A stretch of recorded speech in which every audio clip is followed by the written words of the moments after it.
तो वो तो समझ नहीं पाएंगे कथा में होता क्या है, उनको सुननी चाहिए कि नहीं? हाँ जी अन्ना जी, हमारे मलबीश्वर राजेंद्र दास जी महाराज एक उदाहरण दे रहे थे अभी कथा में। उन्होंने कहा कि हमारे वृंदावन के पास एक गांव है जिसका नाम है धौरेरा। धौरेरा गांव की घटना है, पहले राजा रहा करते थे, जब पहाड़ी बाबा थे ना तभी की घटना है, ज्यादा समय नहीं हुआ। तब महाराज जी वक्तव्य देते थे, जनता को सुनाते थे कि अच्छी राह पर चलना चाहिए, संतों का संग करना चाहिए। नित्य प्रति 1-2 घंटे महाराज जी प्रवचन देते थे, खूब चकाचक चलता था। और उधर धौरेरा गांव के जो राजा थे ना, उन्हें एक लगन लगी थी कि वो कथा में जरूर आते थे। वहां से राजा जैसे ही प्रिय सज्जनों वृंदावन आते, फिर शाम होते होते घर पहुंच जाते, तो रानी ने कथा नहीं सुनी। और जैसे कथा नहीं सुनी ना, तो रानी के मन में क्या आया कि अरे मेरे राजा है ना, वो संतों के पास जाते हैं, महात्माओं के पास जाते हैं, और वहां जाकर होगा क्या, उन्होंने तो अपनी गृहस्थी बसाई नहीं, और मेरे राजा को भी वो महात्मा बना देंगे। यही तो डरती है माता जी है। ज्यादा कहीं आना जाना हो तो लगता है कहीं हमारे स्वामी भी न हो जाए, हैं बाबा जी न बन जाए। वही हाल रानी का हुआ था। रानी ने सोचा, राजा सुबह होते होते नित्य प्रति कार्य करके और चले जाते हैं, और शाम को आते हैं, हे भगवान की ऐसा न हो ये भी कहीं संत न बन जाए, फिर हम लोगों का क्या होगा। प्यारे, अब रानी ने सोचा कि देखो प्रजा है, कौन पालन करेगा जब राजा ही महात्मा हो जाएंगे तो। अब रानी ने कहा कि कोई नहीं, दासी तू मेरी बात सुन ले। उस दासी को बुलाया और दासी से कहा, दासी तू मेरी बात को ध्यान से सुनना, और जो ये राजा है ना हमारे जो प्रभु जी हैं, वो नित्य प्रति वृंदावन जाते हैं, और मुझे ऐसा लगता है कहीं गृहस्थाश्रम को न छोड़ दें, कहीं विरक्ति न ले जाए। तो तू ऐसा कर दे, कोई प्रपंच ऐसा रच दे जिससे कि राजा का विश्वास संतों से हट जाए। किससे हट जाए?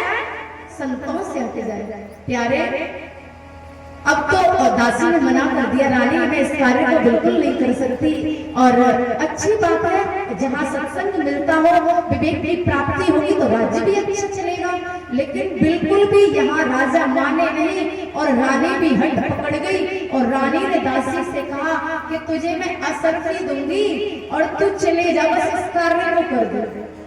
प्यारे, यहाँ से दासी गई और जाकर पहुंच गई वृंदावन, और जहां महाराज श्री प्रवचन दे रहे थे, बीचों बीच सभा में आकर खड़ी हो गई, अपने पेट से कपड़ा बांध लिया, और जैसे कपड़ा बांधा आकर खड़ी हो गई, कहने लगी, अरे सुनते हो।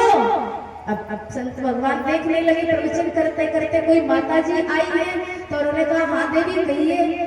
तो कहने लगे कि अरे प्रवचन देते देते इतना समय हो गया, अब तुम्हें इसका भी पता है जो मेरे पेट में बच्चा पल रहा है तुम्हारा, ऐसा क्यों किया।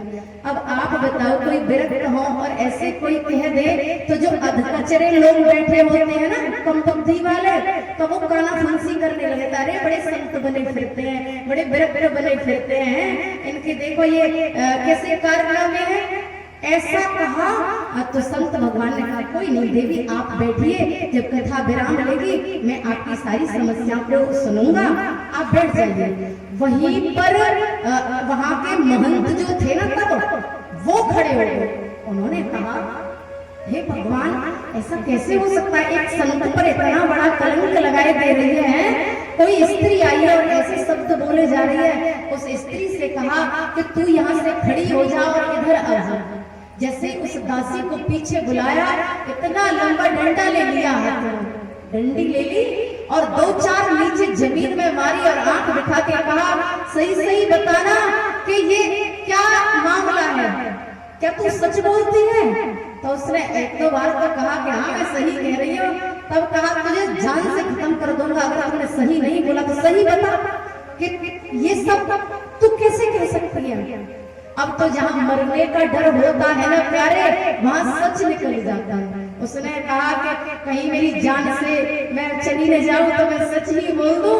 और उसने कहा नहीं महाराज जी, मुझे तो धोरेरा वाली रानी ने भेजा है कि उनके प्रभु जी बैठे हैं आगे कथा सुनने, कि इनका विश्वास संतों से उठ जाए। प्यारे, अब तो जैसे ही कहा वैसे ही महंत जी कहने लगे कि तू इस बात को स्वीकार कर और बीच सभा में कहना कि मुझे रानी ने भेजा है, ये सब ऐसा नहीं है, मैं गलत बोल रही हूँ। क्योंकि जो मनुष्य बैठे हैं ना कम बुद्धि के, वो तो सोचेंगे महाराज जी को गलत बोलने लग जाएंगे, टीका टिप्पणी करने लग जाते हैं लोग।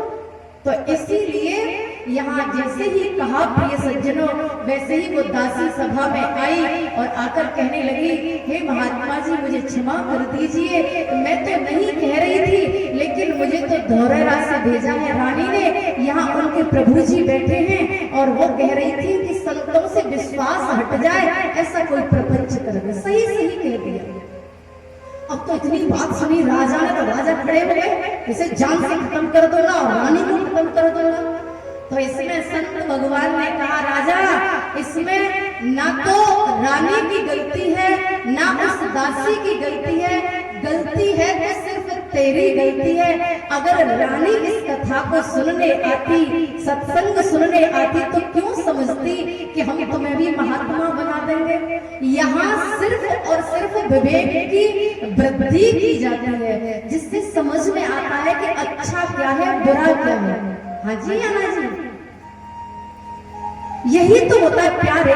जब जीवन मिला है तो इसमें समझ होनी चाहिए कि हमें करना क्या है। आए थे हरि भजन को ओटन लगे कपास, क्या यही करने आए? नहीं ना। फिर तो वही शब्द याद आता है, कौन सा? जातन दियो ताहि बिसरायो ऐसो नम तुम्हारा। जो घरों से नहीं निकलते कथा सुनने, क्या होता है?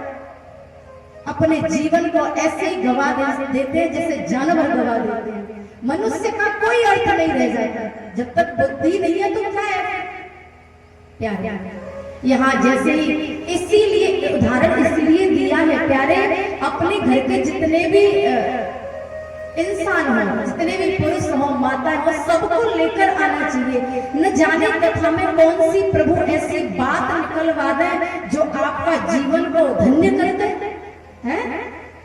बोलिए वृंदावन।